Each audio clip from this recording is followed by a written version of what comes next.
সকল প্রবাসী কর্মীদের মরদেহ বিনা খরচে দেশে আনার উদ্যোগ নেওয়া হবে বলে জানিয়েছেন প্রবাসী কল্যাণ প্রতিমন্ত্রী নুরুল হক নূর। এক্ষেত্রে যেসব জটিলতা রয়েছে তা নিরসনে সরকার পদক্ষেপ নেবে বলে জানিয়েছেন মন্ত্রী আরিফুল হক চৌধুরী।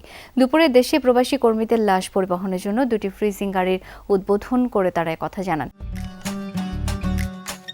আমি আর ম্যাগি স্বাদ ও ভালোবাসার দারুণ জুটি ফ্রম নেসলে।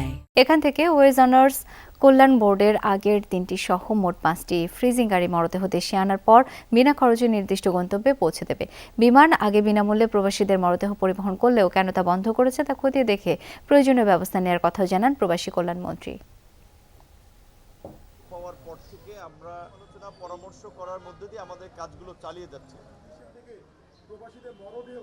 প্রবাসে যারা লাশ আসবে তাদেরকে ফ্রিজিংয়ের যে একটা ব্যবস্থাপনা করা হলো, এটা শুধু এই ঢাকায় না, এখন এটা চিটাগাং, সিলেট এবং শুধু চিটাগাং সিলেটও নয়, আমরা পর্যায়ক্রমে যে বাংলাদেশের যে অঞ্চলে আমাদের প্রবাসীরা এই ডেড বডি নিয়ে আমরা চেষ্টা করব তাদেরকে তাদের বাড়িতে নিয়ে পৌঁছানোর জন্য।